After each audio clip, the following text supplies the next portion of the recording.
Hi and welcome to Matrix Moments. This is Saloni, and on today's episode, we have Anindya Datta and Sandeep Dalmia, the co-founders of Stanza Living, in conversation with Tarun Davda, Managing Director at Matrix Partners India. Stanza Living is India's leading co-living startup that provides managed accommodations targeted at students, employees, or anybody who moves to a new city. Both founders were also recently featured on Fortune India's 40 Under 40 list that recognizes India's young and brightest entrepreneurs. In this episode, we cover what it takes to hyperscale a digital business amongst a pandemic and the biggest learnings that have emerged from this experience. Tune in to know more. Welcome everyone to Matrix Moments. I have two very special guests and founders that personally very fond of, and I've really enjoyed the journey with them since the time we invested. Anindya and Sandeep from Stanza. Thank you guys. Thank you for taking out the time. Really appreciate you all doing this. Thank you, Tarun. The pleasure is Thank you, Tarun. Great, guys. So I'm going to kick off with a question. And like I was mentioning earlier, the thought of doing this actually got triggered when Anindya and I were talking, I think, a couple of weeks ago. And obviously, we're recording this when hopefully the worst of COVID is behind us. Wave 2 was brutal for a lot of us personally, as well as for our companies.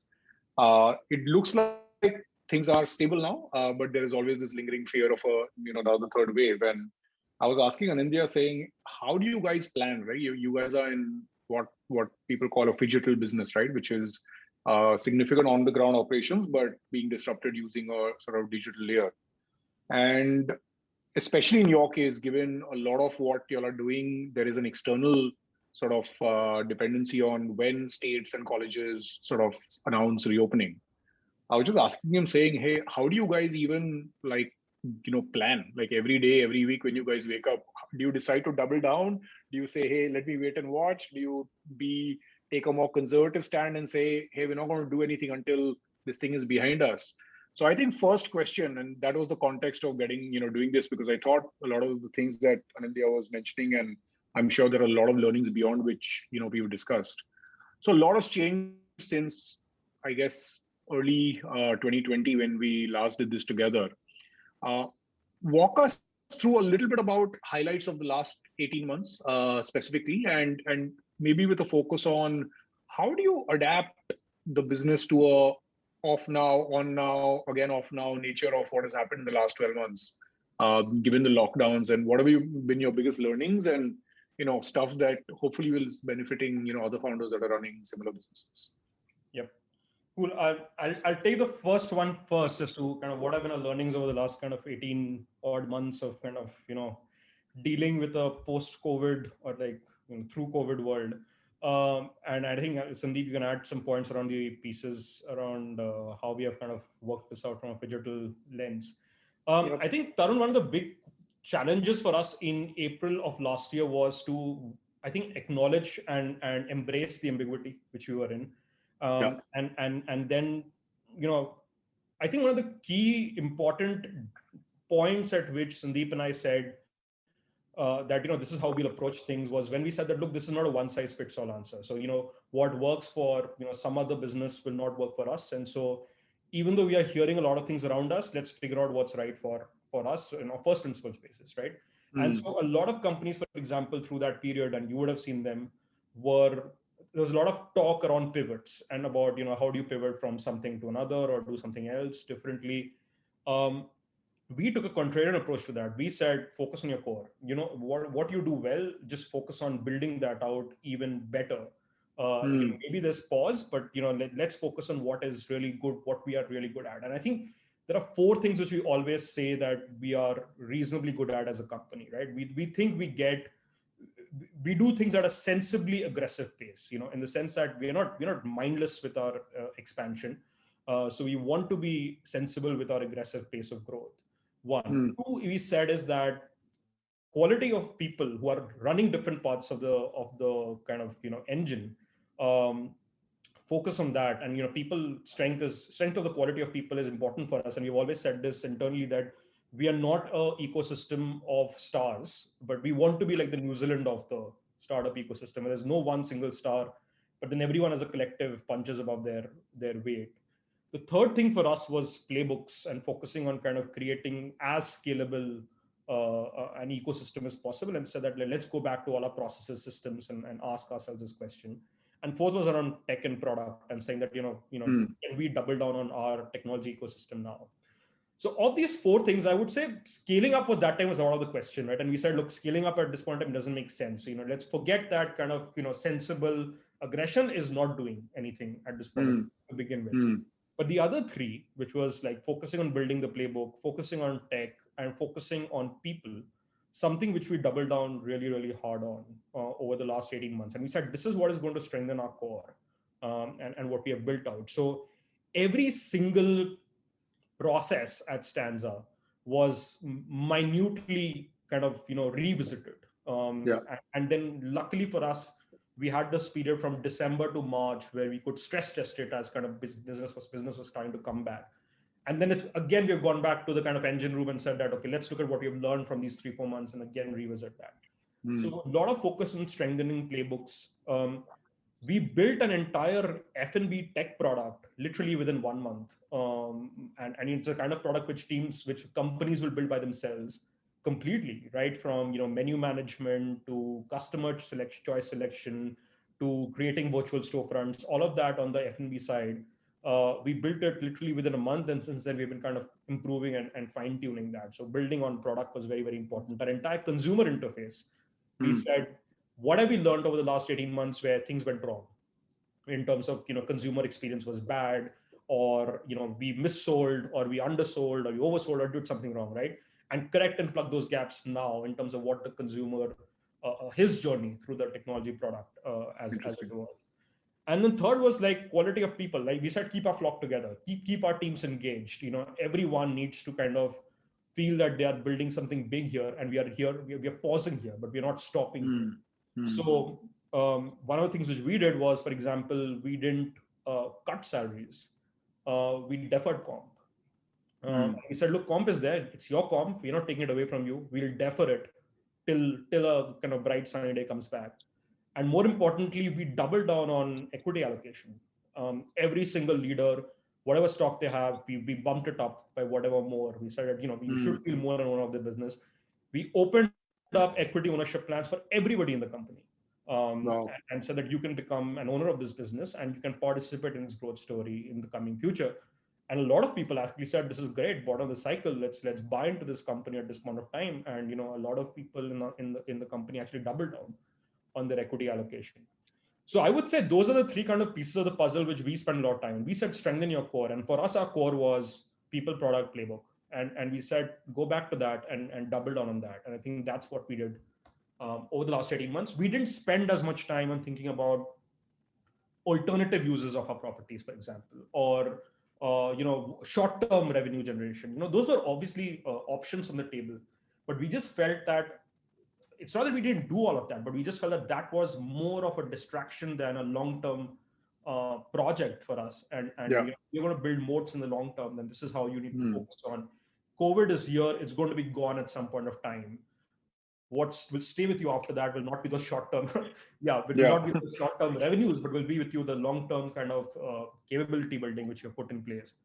And so we actually didn't go down the route of thinking about pivots or alternative uses. We said, just focus on what you know you do well and do that best.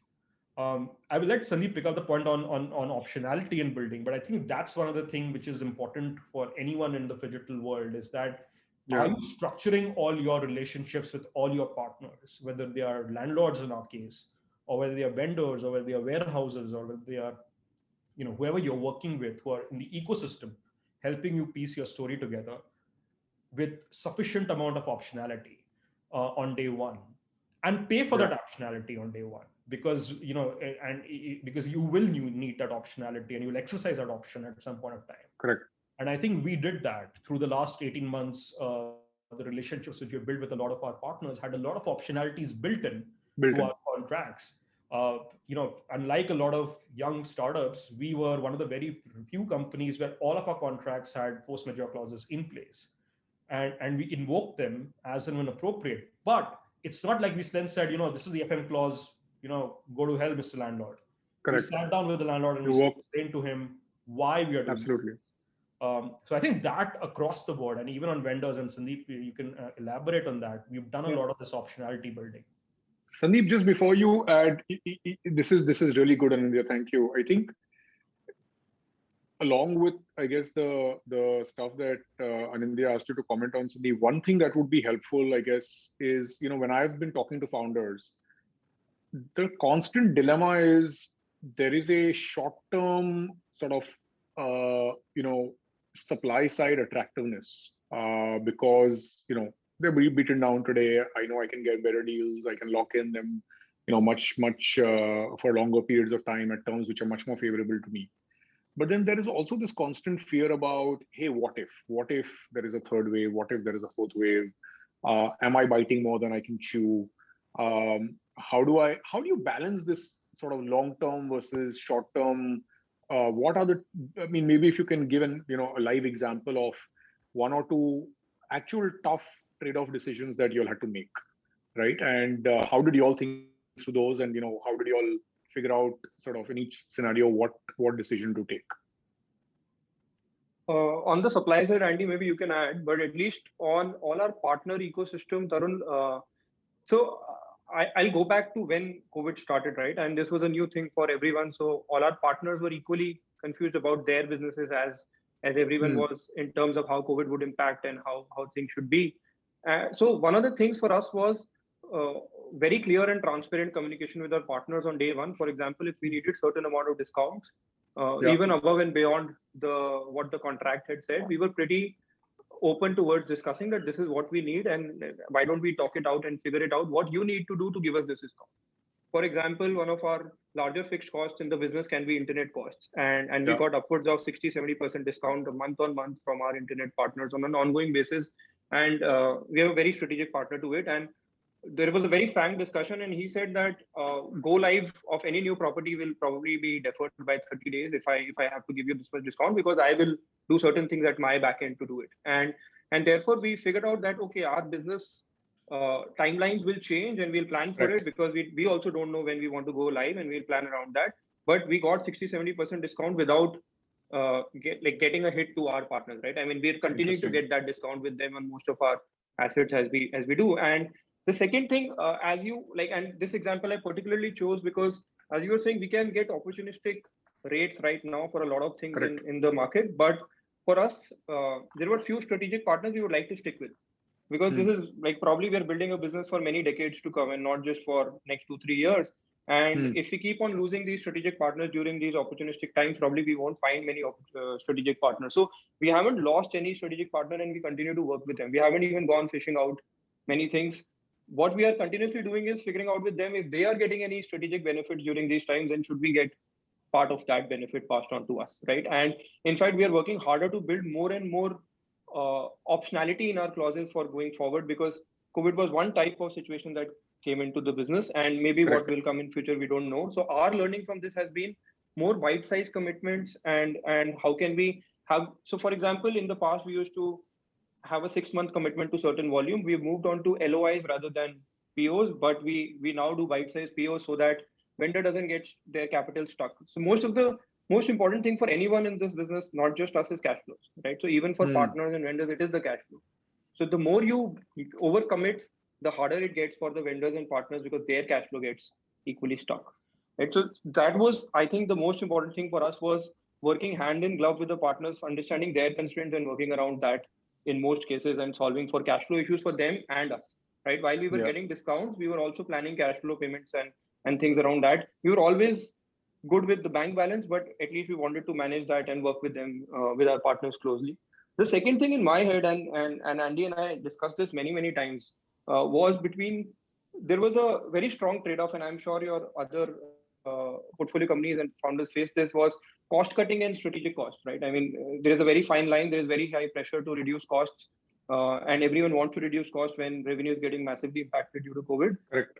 So we very carefully chose certain costs were strategic. Now you may call them costs, or you just may call them strategic investments, and certain costs are pure costs. So we were ruthless on pure costs, right? We reduced every possible pure cost that existed, but we were also pretty, I would say, hell bent on not cutting down any strategic investment, right? And we kept Yeah. on double downing.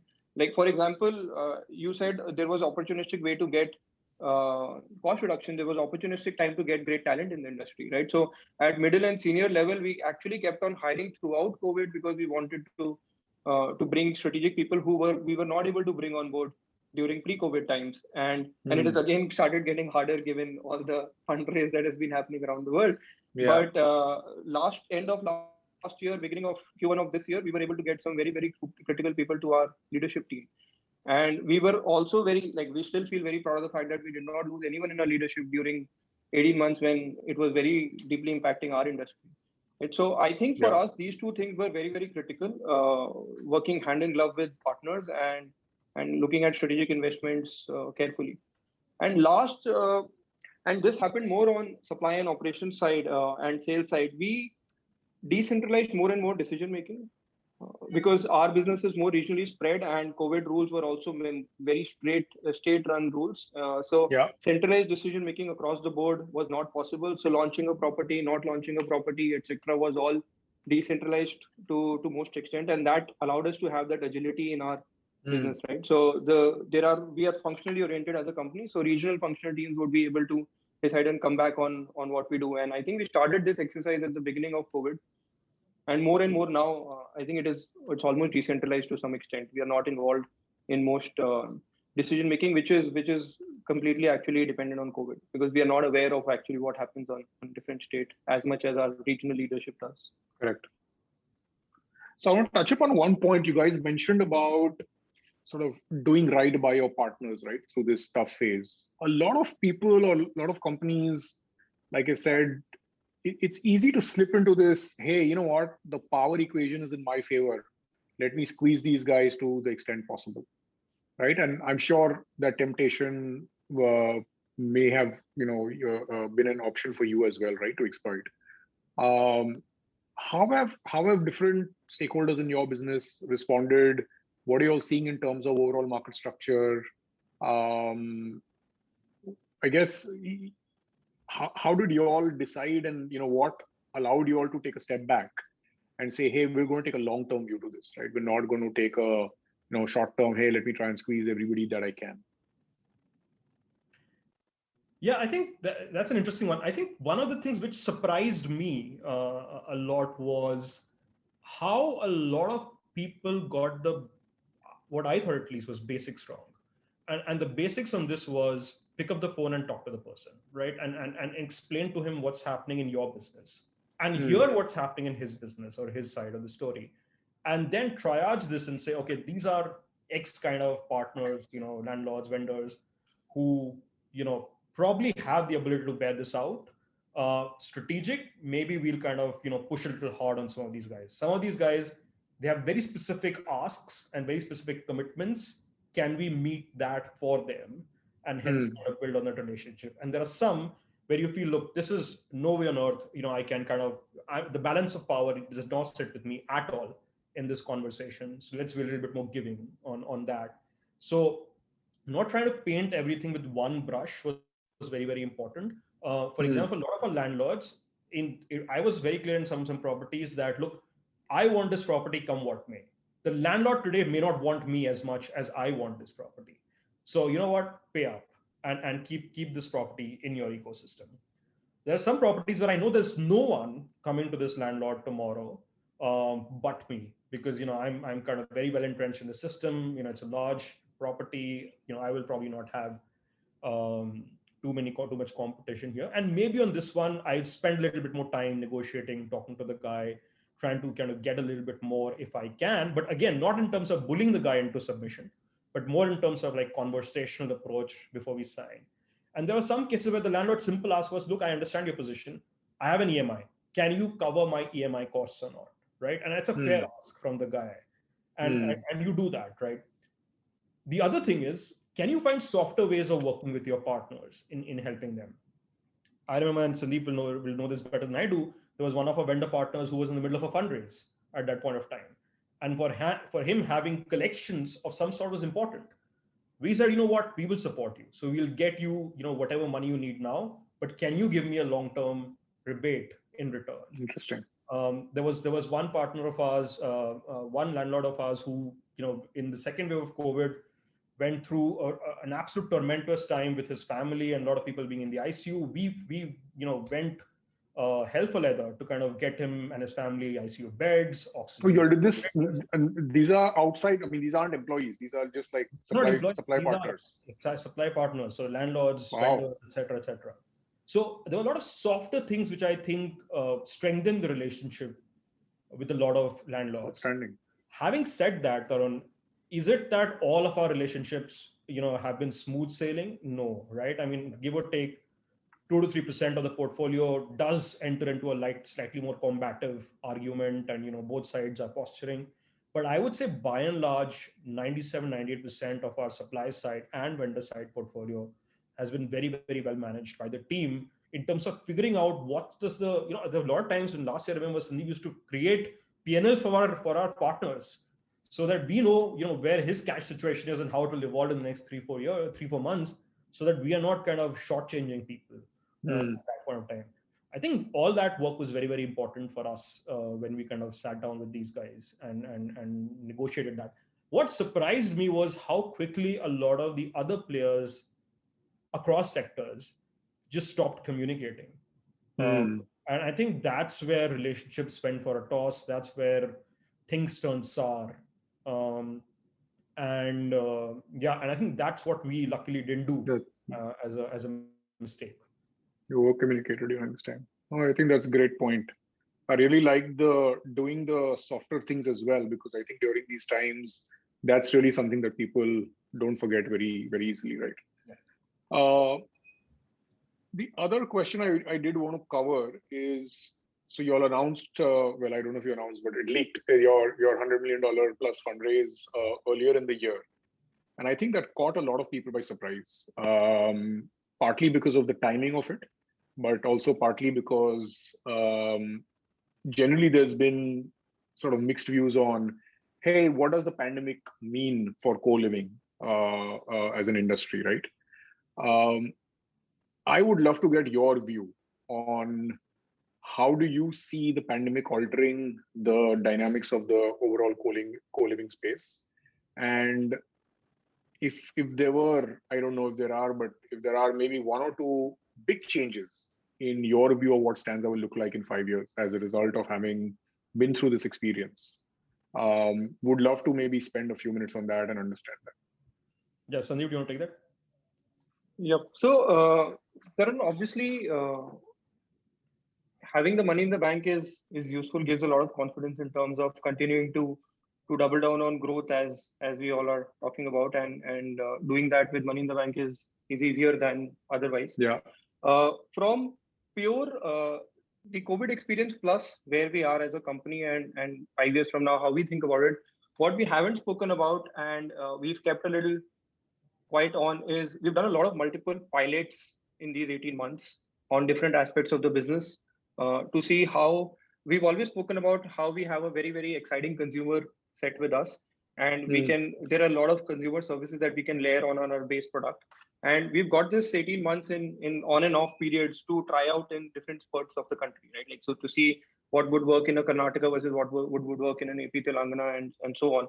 And we've been able to now see there are many consumer services which are very, very attractive for our consumers, wherein all the extra services that we've always spoken about is becoming semi-real in our mind, right? So I can see that Stanza will no longer be a student housing or a working professional operating or a co-living company. The way we talk about ourselves now is a real estate operating platform for long-term accommodation, right? And this time has given us confidence to actually, you bring on any set of consumer base which needs long-term accommodation, we are up and ready to deliver it, right? We were able to launch our B2B business in 15 days of our first agreement signed, right? And we were live, up and running operations for 1,000 consumers in a remote part of Karnataka in 15 days, and we got very good feedback from our client partners, and that gives us confidence that the business model or the tech platform and the physical platform that we built it allows us to serve each and every consumer base. So I think our vision has expanded beyond student, right? Why can't it tomorrow be different other consumer sets without naming and committing any of those, I feel there are many other consumer audiences that can be very, very relevant for us.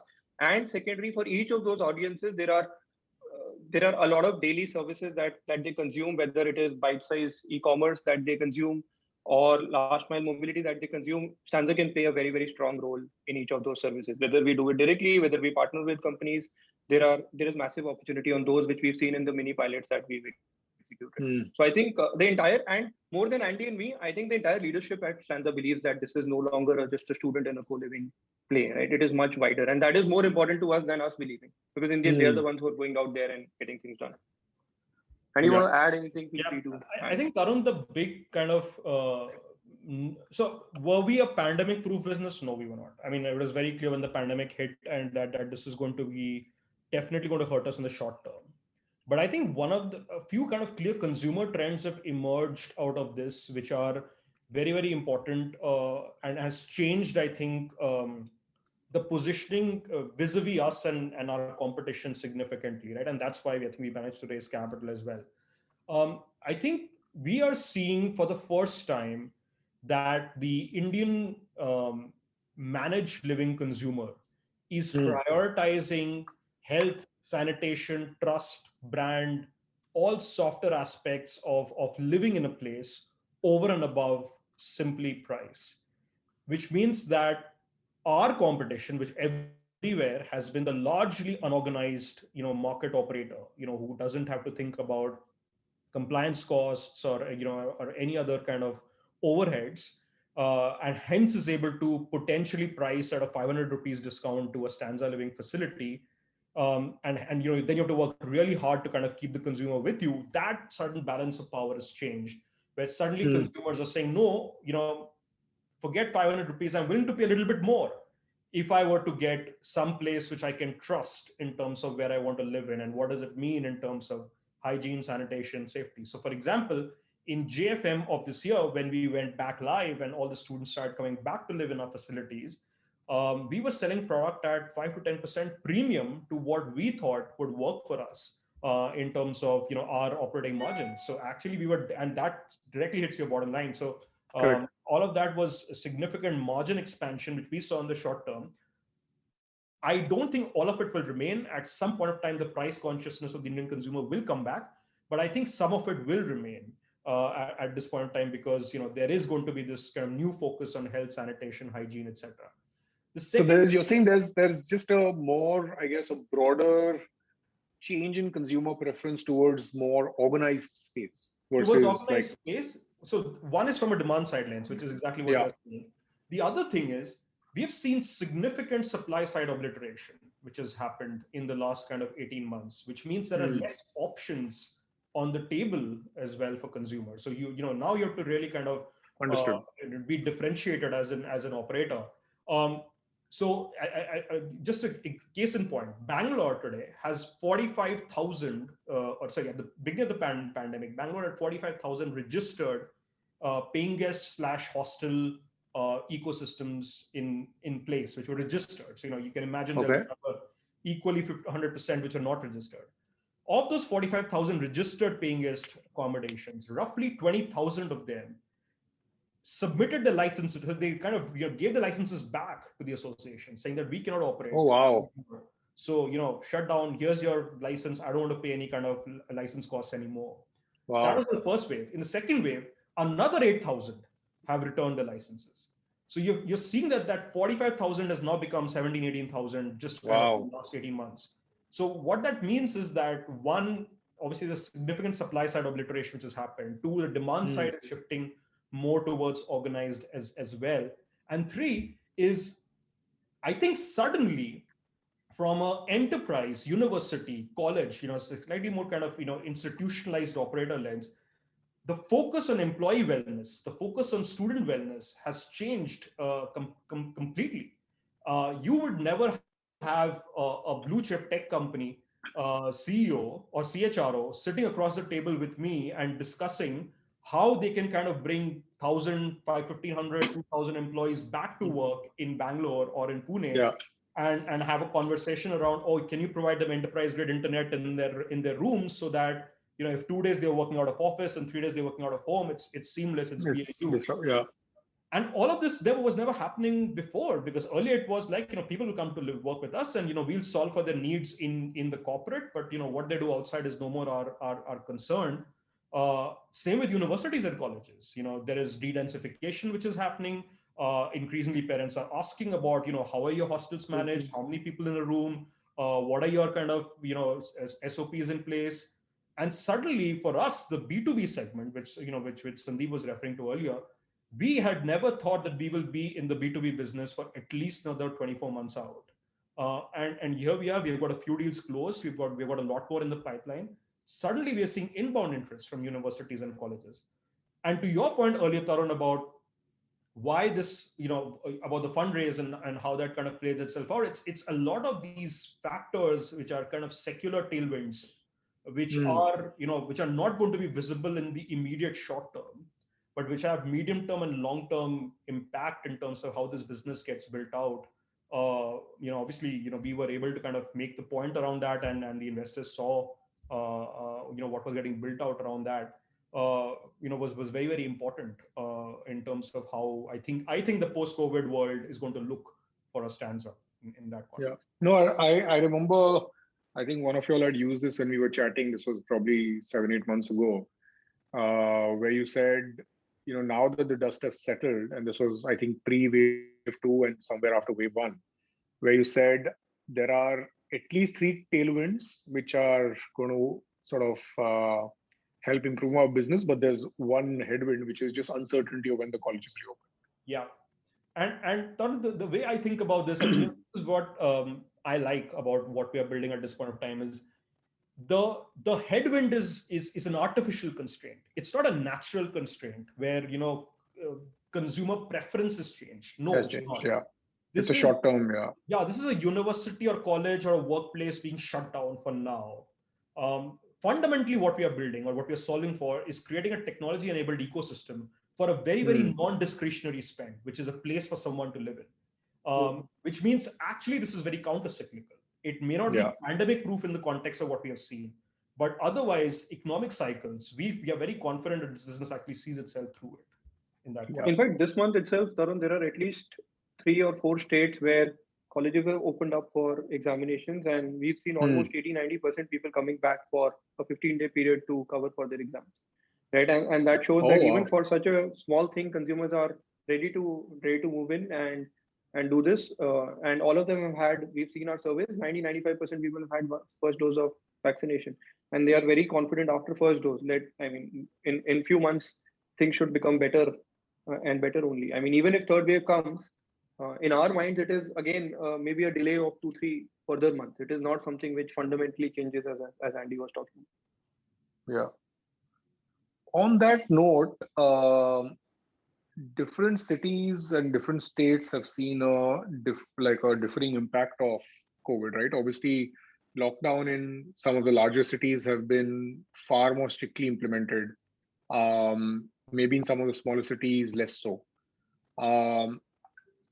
Any change in how you're thinking about geographic expansion? Any change in your sort of long-term strategy in terms of where you all will focus? And if you can maybe share a little bit about how you're thinking about that. Yep. So I don't think there is a fundamental change in terms of how we are thinking about geographies. One of the things that you mentioned is absolutely right, which is, for example, for us, Pune and Delhi were 2 markets which actually didn't open up at all, in even the first and second wave.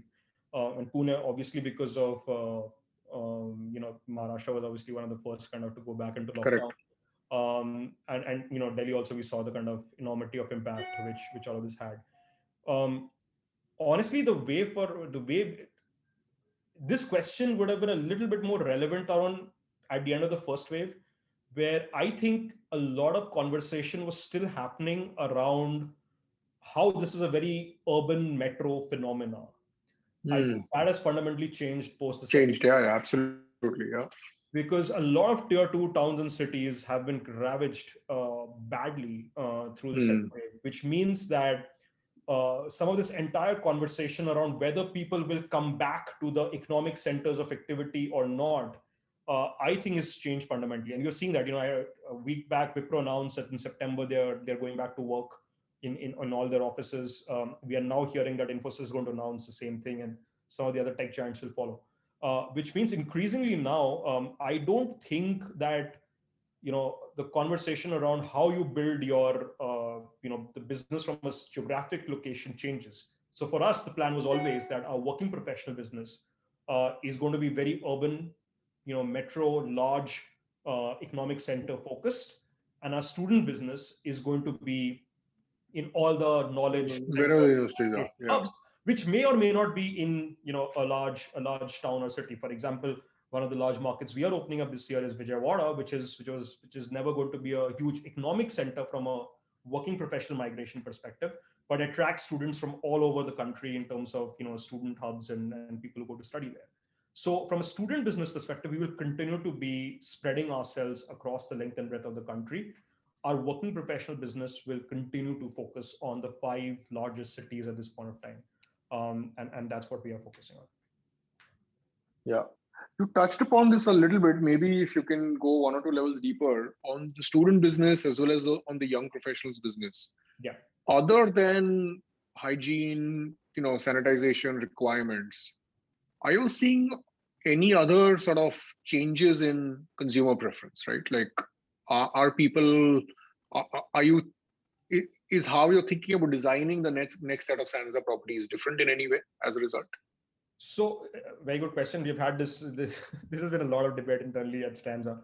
I think the one thing which has not changed, and Sandeep, you will know this more than I will. The one thing which has not changed is occupancy preferences, which means consumers still will not pay 2x to get a single occupancy room as opposed to a double occupancy room. So I don't think that has changed fundamentally. I think there was a lot of question whether people would now prefer private rooms over shared rooms or not. Yeah. That we have not seen change at all. However, what has changed is a lot of questions are being asked of us around what happens if there's a lockdown again. Will there be continuity of service delivery? Are you well equipped to kind of provide food to me 4 times a day, even if there is a lockdown in extended lockdown? Yeah. Do you have a backup internet connection in your properties or not? And what happens if your internet connection fails? If I don't want to work in the same room as my roommate because he's on a Zoom call, is there a quiet place in your property where I can go to and sit down and work or not? So those are the kind of questions which we are seeing. So a lot of common area design changes are happening as a result. I would say the room fundamentally has not changed despite what I think a lot of people initially thought would happen, which is a lot of requirement for private rooms. We have not seen that happen. I don't know. And are sort of your college, university partners, any big requirements coming from their side in terms of mass testing, quarantine facilities, some more, I guess, security procedures, stuff like that? Just like anything y'all are seeing, and how are y'all sort of responding to that? Yeah, so I think a lot of questions around what happens if a student or a working professional in your facility contracts COVID. What are the kind of processes you have in place? So we have obviously put, for example, a lot of processes in place. So every demand center and micro market of ours has a building always on standby to be used for only quarantining people. Oh, wow. So if tomorrow someone is sick, he doesn't stay in his room, he moves out into a separate facility completely. And that facility then has kind of fully WHO protocols in place, irrespective. All our facilities anyways will have COVID protocols in place. But I think the big question which people are asking is that, are we running the risk of mass COVID contraction just because one person picks up COVID and hence it passes it on to everyone else? I think we have responded to that. And I think people, till now, at least whatever we're hearing is people are satisfied with what we are saying. Sandeep, yeah. No, I think this is what mostly it is, right? And requirement for RT-PCR, vaccinations, etc. is there, which anyways every organization is taking deep care of. I think, Tarun, what has helped us fundamentally in this is being more and more full stack than a lot of others, right? So it has allowed us to continue our services because the decision making is more and more in your hands versus not. Yeah. So food being in-house has allowed us to ensure that even during the heaviest of lockdowns in last year, May, etc., we were always able to ensure all 4 meals are delivered across all our buildings, right? And that that was something which can otherwise be very, very difficult and hard. Yeah. And second was, I think our approach has always been deep in clusters, and therefore we don't ever have one isolated building in any part of the city, right? And that allows us to ensure that the micro scale is always useful for us to deliver these last minute services or just any COVID norms that need to be followed. And on the other part around the design of the buildings, which Andy was saying, he's absolutely right in terms of the room design hasn't changed a lot. The only thing that we've started working on and few buildings we've designed around that is a lot of thought is being given on in and out working and I would say living environment. So a lot of people might continue to spend a day at hostel and work from home or work from hostel environment. So having dining areas or cafe areas which can be doubled up as working zones is something which has become an integral part of our design. We are trying to get more and more study tables for our consumers so that they can take individual Zoom calls or they can study from room on one day a week sort of an environment. So I think the sharing is still as it was in the past, and any economic impact cannot happen to the consumer. So we have to be real that it's not that people have started earning more because of COVID, right? So how will they start spending more? If anything, they've actually got impacted in their income. So we have to be extremely competitive on every economic lens, and we are trying to create a value for money brand and value for money offering for our consumers, right? And in that spirit, we are trying to make it more and more convenient rather than adding any extra cost to the consumer in every part of our design. So our aspiration is to continuously reduce our costs and continuously reduce our design costs so that we can pass on the benefit to our consumers. Yeah. You guys alluded to B2B business and how you all sort of quickly were able to respond to that. Is that another big macro shift that you foresee happening where earlier, colleges, corporates almost didn't care where the employees or their students are, right? And like you said, they were only worried about what's happening within the campus. And then once, the employee or the student leaves campus, it was up to them. Are you seeing much more openness as well as much more involvement from these in terms of working with companies such as yours? Yeah, absolutely. And I think that's I think fundamental to kind of probably one of the most fundamental changes we are seeing in the market today, which is a lot of demand which we are seeing today is actually not from the individual, but it's forward looking from a corporate, saying that, look, this is the service set which I want for X people who are going to live in your facility. A lot of people are asking us to make their facility exclusive to their company if possible, and are willing to pay up to kind of make it exclusive if possible. And they're very clear on what they want, what service set they need, and there's no ambiguity at all. I think the one big concern which I always have with kind of the B2B and the corporate business is working capital management, because obviously that becomes a problem. But in a lot of cases, the corporates are saying, you charge this to the end consumer. This is the price I'm going to lock in, and you charge that, and we're going to kind of make it very clear. So they're basically partnering with you on the spec and the pricing, but they're basically leaving the end consumer to. So it doesn't change that. So they are asking the end consumer to either pay it directly and then get reimbursed from the corporate, or pay it directly. But they're not. They're willing to take on the inventory risk. I think that's the most important learning which we're having.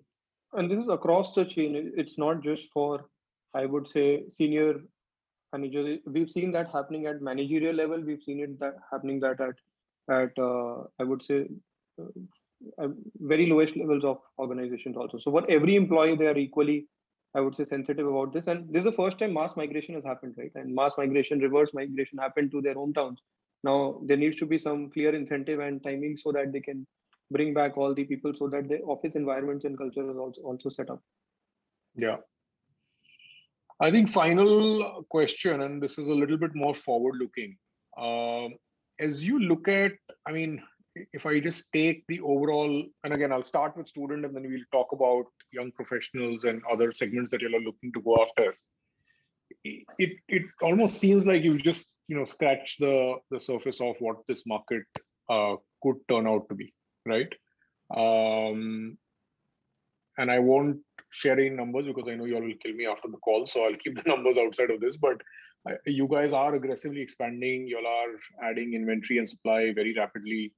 We all hope that there's no more major disruptions on the demand side. But two things. One is, what's your point of view on the market opportunity, and take a 5 to 10 year lens of that. Within that, how do you look at international? Are you guys considering it? I know it was probably, again, very tempting to look at international markets, especially over the last 6-8 months, saying, hey, we have the capital, we have the know-how. Why don't we look at another market which is probably less affected by COVID than India is? So how do you think about that? But even long term, like, how do you look at international? Where will Stanza be 5 to 7 years from today? Yeah, so I think the first thing is to think about how the business model will evolve, right? And then, where does it take us geographically? One of the things, and there's a lot of talk within, in the offices today, these days, about Stanza 2.0. And we're asking ourselves, what does Stanza 2.0 look like, right? Awesome. And one of the things which we have been saying is that, let's make this analogy to a personal computer, where we say that the real estate is like the hardware of a personal computer.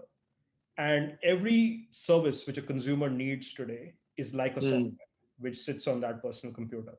But that software cannot talk to the hardware, or that service cannot talk to the real estate without an operating system.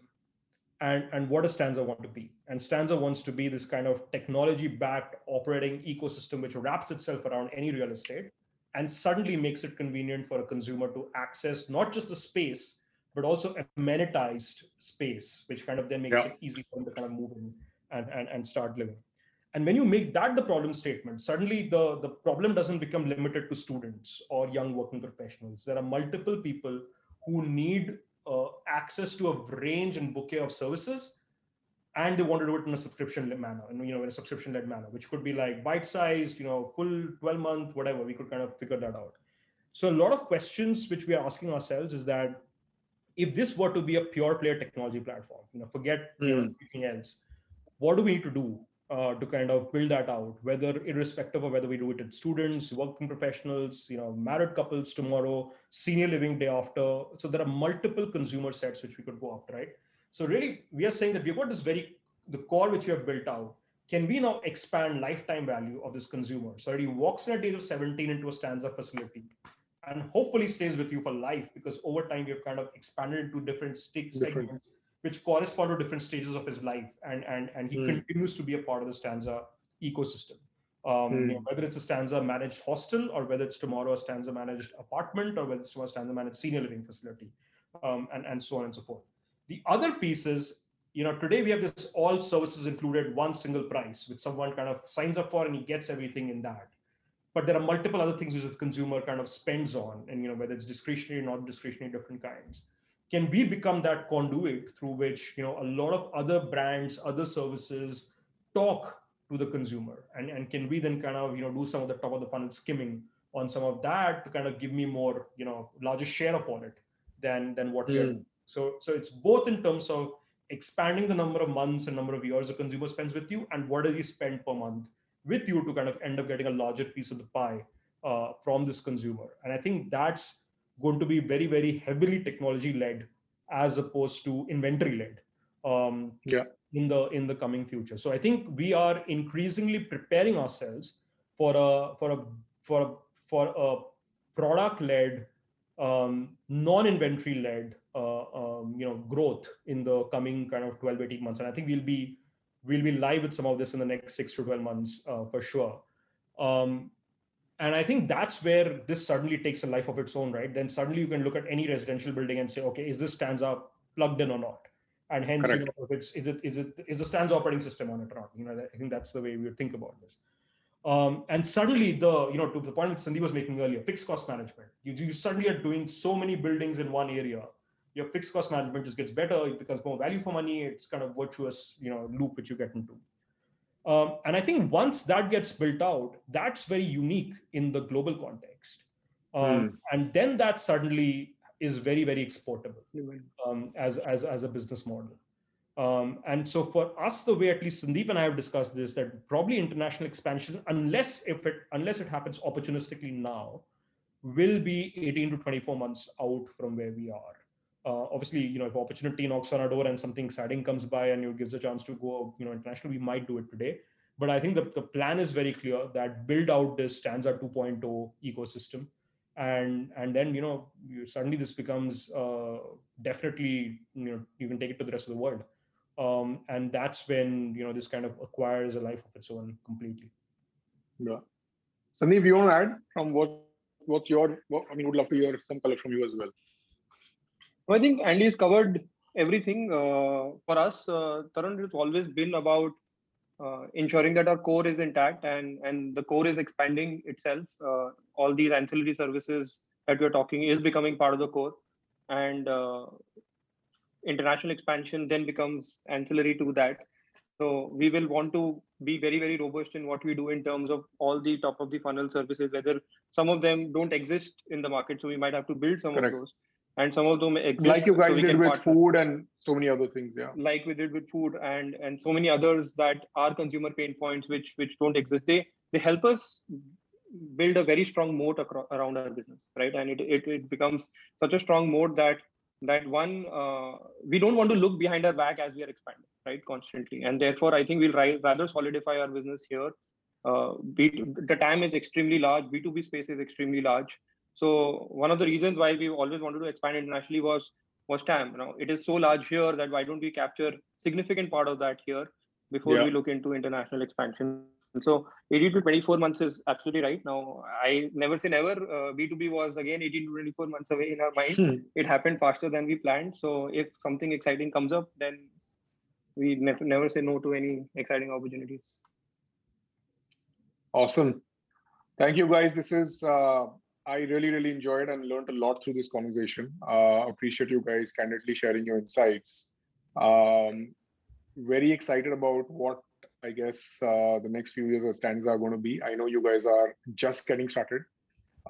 It seems like a little bit like, we spent a lot of the last 12 months where I'm sure there have been some frustrating moments. There have been some impatient moments.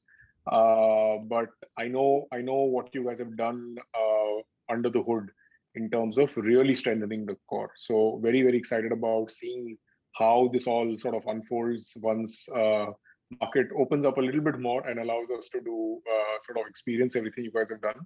So very excited about the future, and thank you again for doing this. Thank you, Tarun. Thank you, Tarun. Thanks for tuning in. For more Matrix Moments episodes, you can head to www.matrixpartners.in/blog. You can also follow us on Twitter, LinkedIn, and YouTube for more updates.